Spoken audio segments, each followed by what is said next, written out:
హైదరాబాద్ నగరానికి సంబంధించి తెలంగాణ రాష్ట్ర రాజధాని హైదరాబాద్ బ్రాండ్ ఇమేజ్ ను కాపాడుతూ పెరుగుతున్నటువంటి అర్బనైజేషన్ కు అనుగుణంగా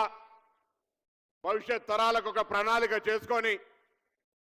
దాదాపు 7,000 కోట్ల రూపాయలకు సంబంధించిన శంకుస్థాపనలు ప్రారంభం చేసుకుంటున్నటువంటి కార్యక్రమంలో గౌరవ ముఖ్యమంత్రి పట్టణ ప్రాంతాల్లో ప్రజలకు ఇబ్బందులు ఉండొద్దు అనేటువంటి పరిస్థితులలో రింగ్ రోడ్డు లోపల ఉన్నటువంటి వాళ్ళందరినీ ఒకే తాటి మీదకి తెచ్చి సమస్యలను పరిష్కరించాలనే సంకల్పంతో వచ్చినటువంటి గౌరవ ముఖ్యమంత్రి గారికి హైదరాబాద్ జిల్లా పక్షాన ఒకసారి హృదయపూర్వకంగా స్వాగతం తెలియజేస్తా ఉన్నాం. అదేవిధంగా వేదిక మీద ఉన్న ఉప ముఖ్యమంత్రి గారు, అదేవిధంగా రంగారెడ్డి జిల్లా ఇన్ఛార్జి మంత్రి సోదరుడు శ్రీధర్ బాబు గారు, అరికెపూడి గాంధీ గారు, స్థానిక శాసనసభ్యులు సభాధ్యక్షులు దానం నాగేంద్రన్న గారు, గౌరవ ఎమ్మెల్సీలు, గౌరవ స్థానిక కాంగ్రెస్ నాయకులు, అధికారులు, వేదిక మీద ఉన్న పెద్దలందరికీ పేరు పేరున ఇక్కడికి విచ్చేసినటువంటి వాళ్ళందరికీ కూడా నమస్కారాలు తెలియజేస్తా ఉన్నాను. ముఖ్యమంత్రి గారి ఆలోచన ఎట్లుంటుందని ఒక చిన్న అంశాన్ని మీ దృష్టికి తీసుకొస్తాం. తెలంగాణ రాకముందు ఉమ్మడి రాష్ట్రంలో కూడా ఉండే సమస్య, తెలంగాణ వస్తే అన్ని సమస్యలు పరిష్కరించుకుంటామనేటువంటి పరిస్థితుల్లో ప్రాంతీయ పార్టీ అధికారంలోకి వచ్చిన పార్టీ హైదరాబాద్ లో ఉన్నటువంటి కనీసం రాజ్భవన్ దగ్గర లేదా ఆర్టీఓ కార్యాలయం దగ్గర అటువంటి విధంగా ఉన్నటువంటి 141 వాటర్ లాగింగ్ సెంటర్స్ ను గుర్తించి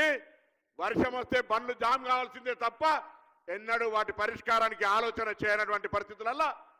ముఖ్యమంత్రి గారు స్వయంగా ఒక ఆలోచన చేసి అటువంటి హైదరాబాద్ జిహెచ్ఎంసీ పరిధిలో ఉన్నటువంటి 141 లాగింగ్ కేంద్రాలను అండర్ గ్రౌండ్ లోపల వాటర్ను తీసుకొని వెళ్ళి ఆనాడు రోడ్ల మీదకి వర్షం రాకుండా, వర్షం వస్తే నీటి నిల్వలు రాకుండా తాత్కాలికంగా సంపులన్నీ కట్టి వాటిని అవసరమైతే తిరిగి డ్రైనేజీకి పంపే విధంగా ఏర్పాటు చేసినటువంటి ఒక ఆలోచనకు సంబంధించి ఏ విధంగా ఆలోచన అంటే స్పార్క్ ఎట్లా వస్తుంది అనేటువంటి మాటకి సందర్భంగా తెలియజేస్తా ఉన్నా. అదేవిధంగా ఈరోజు హైదరాబాద్ సంబంధించి దాదాపు 600 MTD వాటర్, అవి కూడా ఆనాడు కృష్ణా గోదావరి దగ్గర ఫేజ్ 1, ఫేజ్ 2, ఫేజ్ 3 ఏదైనా కూడా కావచ్చు, మన ప్రభుత్వాలు తెచ్చినవి తప్ప 10 సంవత్సరాల్లో ఒక నీటి చుక్క కూడా హైదరాబాద్ కు రాలేదు, ఎవరు తెచ్చే ప్రయత్నం చేయలేదనే మాట కూడా ఈ సందర్భంగా మనం చేస్తా ఉన్నాం. దాంతో పాటుగా ఈరోజు ఎస్టీపీలకు సంబంధించి కావచ్చు, ఇతరత్ర వాటర్ స్టోరేజ్ సంబంధించినటువంటి ట్యాంక్స్ నిర్మాణం కావచ్చు, అన్ని రకాల కార్యక్రమాలు జరుగుతూ ఉన్నాయి. అదేవిధంగా ఈరోజు మేము కూడా కొంత ప్రజాప్రతినిధుల బృందంగా అధికారులతో కలిసి సీఓలకు వెళ్ళిన ముఖ్యమంత్రి గారి ఆలోచన మూసికి సంబంధించిన ఆ ప్రాంత ప్రజల యొక్క జీవిత స్థితిగతులు మెరుగుపరచాలి, వాళ్ళందరినీ అభివృద్ధి బాటలో జనజీవన స్రవంతిలో కలిసి మిగతా ప్రజల్లాగా బతకాలి,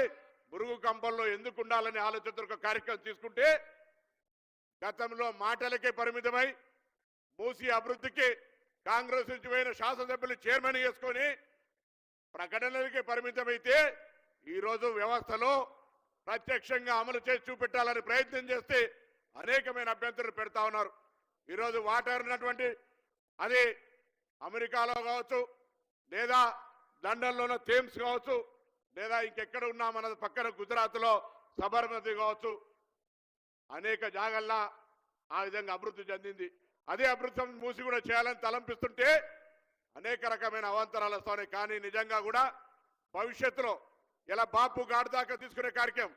దాని తరుపతి నల్గొండ జిల్లాలో ఉండేటువంటి అక్కడి దాకా తీసుకునే కార్యక్రమం ద్వారా హైదరాబాద్ పాత నగరం కొత్త నగరం అని తేడా లేకుండా తెలంగాణ దేశంలోనే ప్రపంచంలో హైదరాబాద్ నగరానికి ఒక స్థానం వచ్చే అవకాశం ఉందనే మాట సందర్భంగా మనం చేస్తా ఉన్నాను. అదేవిధంగా ఈరోజు ఈ వేదిక ద్వారా ఈ ప్రాంతం నుంచి ప్రాతినిధ్యం వహిస్తున్న పార్లమెంటు సభ్యుడిగా కేంద్ర మంత్రిగా ఉన్న కిషన్ రెడ్డి గారు ఈ హైదరాబాద్ అనేది ఒక lakes and rock city, archaeology minister గా, టూరిజం మినిస్టర్ గా ఉండే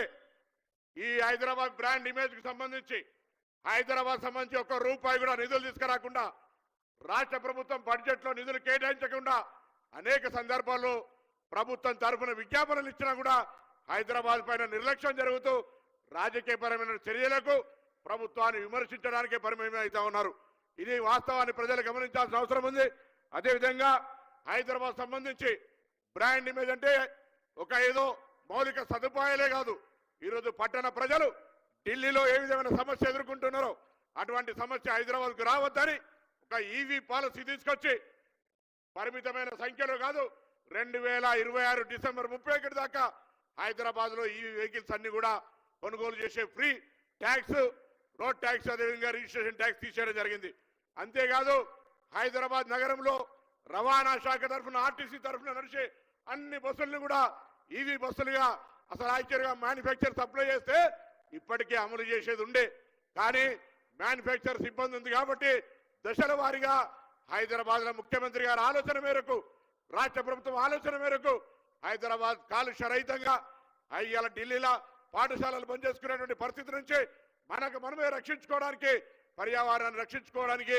ఈవీ పాలసీ కూడా తీసుకొచ్చి ప్రజలందరితో ప్రశంసించబడుతున్న ప్రభుత్వంగా ఈరోజు అర్బనైజేషన్, రూరల్ అన్ని సమకాలీన అభివృద్ధి విధంగా తీసుకుపోయే ప్రణాళికతో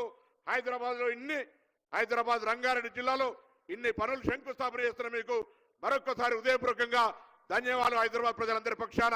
దయచేసి అందరూ కూడా ప్రజలు